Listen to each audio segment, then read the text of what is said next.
noche del 21 de agosto de 1838, los chilenos ocuparon Lima. Fue nombrado presidente provisional Agustín Gamarra y nuevamente el caudillismo reinó en nuestro país. Tuvimos 7 presidentes simultáneamente. Andrés de Santa Cruz, protector de la Confederación. Agustín Gamarra, presidente de la República Peruana. Orbegoso, presidente del Estado Norte. Pío Tristán, presidente del Estado Sur. Domingo Nieto con el título de jefe supremo. Y además, por si fuera poco, Andrés de Santa Cruz, ante la deserción de Orbegoso, nombró nuevo presidente del Estado Norte a José de la Riva Agüero. Y de Yapa nombró al general Francisco Vidal presidente en el departamento de Ancash. ¿Se pueden imaginar el caos?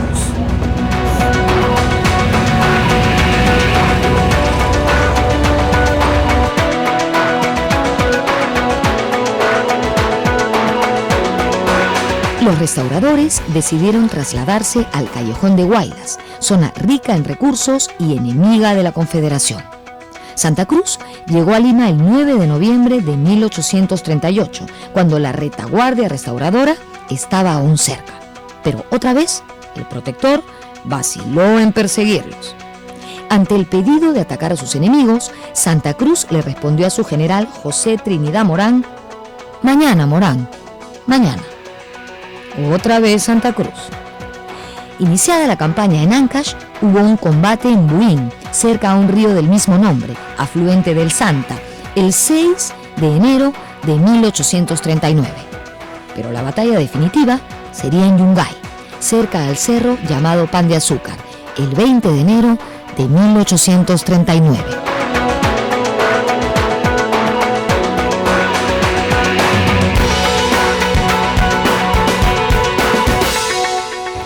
Estamos en el distrito de Magdalena, en la antigua calle Yungay, que justamente tiene el mismo nombre de la provincia de Ancash, donde se definió la suerte de la Confederación Perú-Boliviana. Esto ocurrió el 20 de enero de 1839. En el Callejón de Huaylas se libró una encarnizada batalla entre restauradores y confederados. En esta jornada, las 4 divisiones del ejército restaurador fueron comandadas por jefes peruanos: Juan Torrico, Juan El Espuru, Francisco de Vidal y Ramón Castilla. Esta vez, Santa Cruz no pudo evitar el enfrentamiento con Chile. La batalla de Yungay ponía fin a los sueños confederados.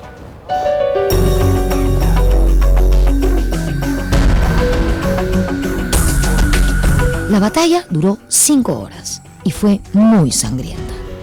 Finalmente, la balanza se inclinó a favor de los restauradores, cuando 2 batallones bolivianos de reserva se negaron a combatir y abandonaron el campo de batalla.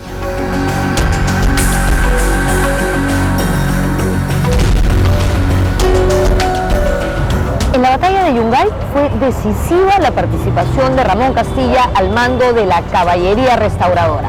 Este militar, nacido en Tarapacá, tenía en 1839 42 años. Se cuenta que en un momento de la batalla, el militar chileno Manuel Bulnes ordenó la retirada de sus tropas. Sin embargo, Ramón Castilla se opuso a la orden y le dijo: «No hemos venido a correr. No nos queda otro recurso que formar un charco de sangre para que se ahogue en él junto a nosotros el ejército de la Confederación». Acto seguido, lanzó un audaz contraataque con escuadrones de caballería que puso en aprietos al ejército de la Confederación, balanceando el resultado a favor de los restauradores.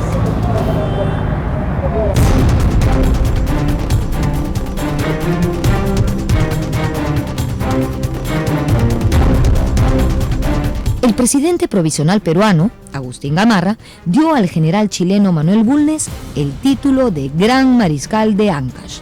El protector de la Confederación, Andrés de Santa Cruz, nunca recuperaría el poder que alguna vez tuvo. Inmediatamente después, estallaron en Bolivia rebeliones contra Santa Cruz en varias ciudades, como Chuquisaca.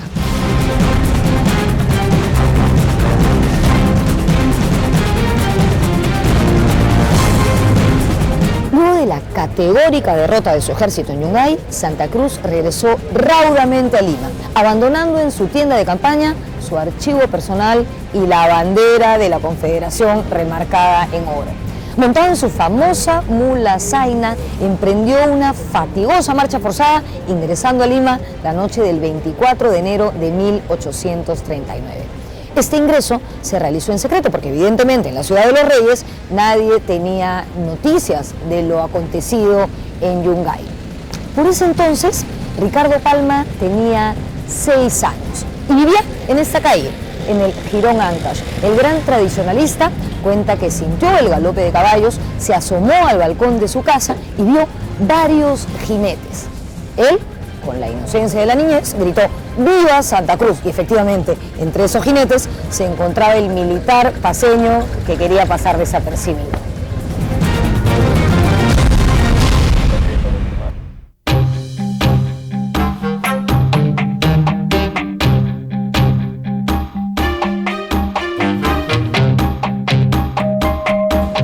Ya en Ribagüero, a pesar de su carácter serio y reservado, Santa Cruz lloró. Inmediatamente se produjo el desbande de sus partidarios. A los 4 días él abandonó Lima y marchó a Arequipa. Estallaron varias rebeliones contra él, incluso en la propia Bolivia. El edificio de la Confederación, armado en tan poco tiempo, comenzaba a desmoronarse irremediablemente.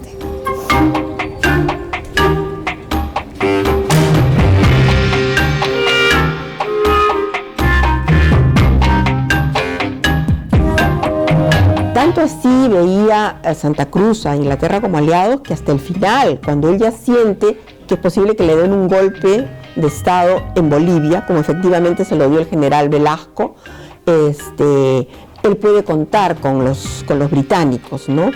Y cuando ya está viendo que se desmorona la Confederación, pide apoyo a los británicos y efectivamente él sale del Perú escoltado por una flota británica y en un barco británico, ¿no?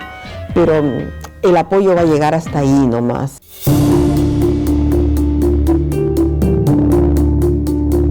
El gobierno de Chile cumplió con el objetivo del ministro Portales en 1836, desaparecer a la Confederación Perú-Boliviana, cueste lo que cueste.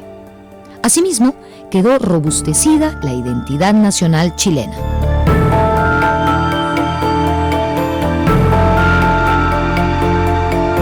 Pero, de hecho, para los chilenos es un momento importante en el que su país se pone las botas, como dicen ellos, cuida sus intereses geopolíticos y se hace presente de una forma agresiva y dominante en la costa del Pacífico sudamericano.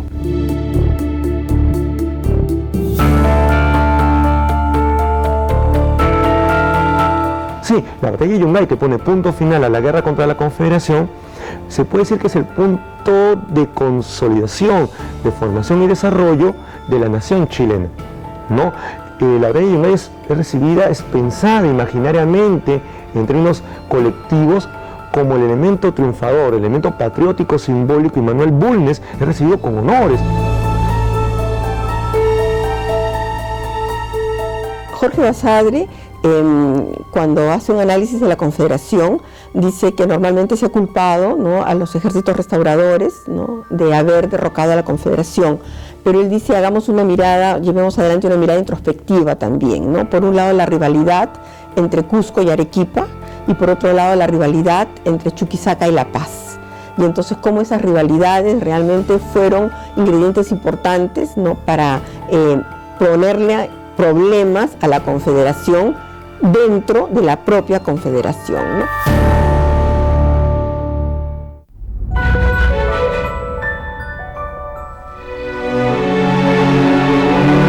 Luego del proyecto frustrado de la Confederación, el Perú iniciaba una nueva etapa, esta vez bajo el mandato del presidente Agustín Gamarra.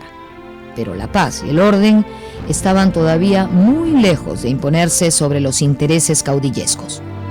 En 1841, Gamarra y su lugarteniente Ramón Castilla, al mando del ejército peruano, invadieron Bolivia, aprovechando el caos político de ese país. Eran claras las intenciones de Gamarra de anexar al Perú el territorio boliviano. Esta aventura de conquista acabó mal para el caudillo. En la batalla de Ingavi, librada el 18 de noviembre de 1841, las fuerzas bolivianas derrotaron al ejército de Gamarra, quien murió en el campo de batalla. Con esta victoria, Bolivia aseguró su independencia. Como escribió Basadre, Gamarra murió sin peruanizar Bolivia, así como Santa Cruz no pudo bolivianizar el Perú. La unión entre Perú y Bolivia parecía ser solamente algo del pasado.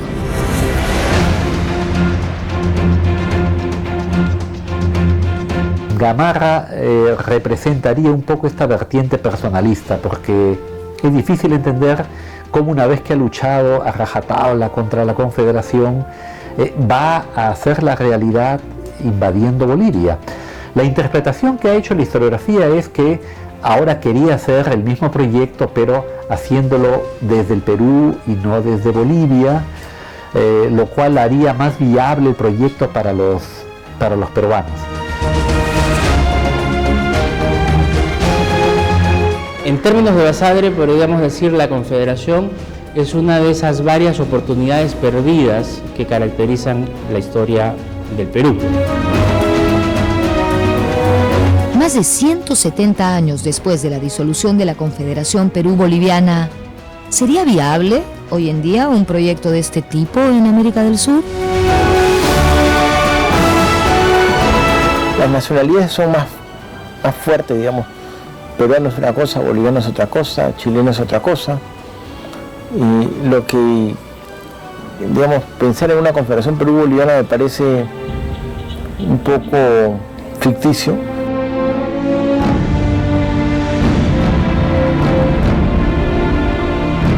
Sí, la guerra de la Confederación peruano-boliviana es vista como la primera guerra del Pacífico o el primer episodio de las guerras entre Chile contra Perú y Bolivia, lo cual en cierta forma es correcto y en cierta forma no, porque ya te digo, la guerra de la Confederación tiene más de guerra civil que de guerra internacional.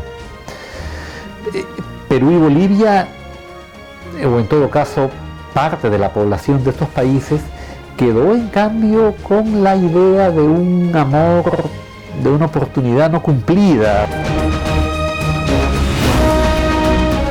Y en el siglo XX, digamos, el juego de alianzas entre estos países ha continuado, y en el siglo XXI también, con la cuestión del gas que hubo hace poco, ¿no? En la medida en que Bolivia es un país mediterráneo, que incluso lo fue cuando tenía una costa, Perú y Chile se han disputado ser sus facilitadores para la salida al comercio en el Océano Pacífico. Este fantasma del conflicto por los recursos naturales está presente en la región de estos tres países andinos.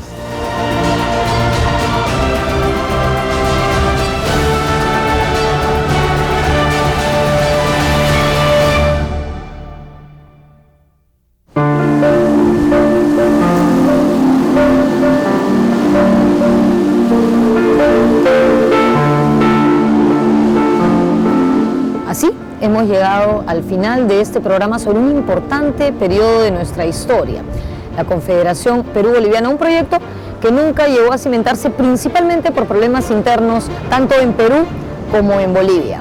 Queda demostrado que la ambición de poder y el deseo de protagonismo personal no conduce nunca a nada bueno en ningún terreno, menos aún en el de la política. Nos vemos en la próxima. Yo, mientras, voy a mirar el mar un ratito.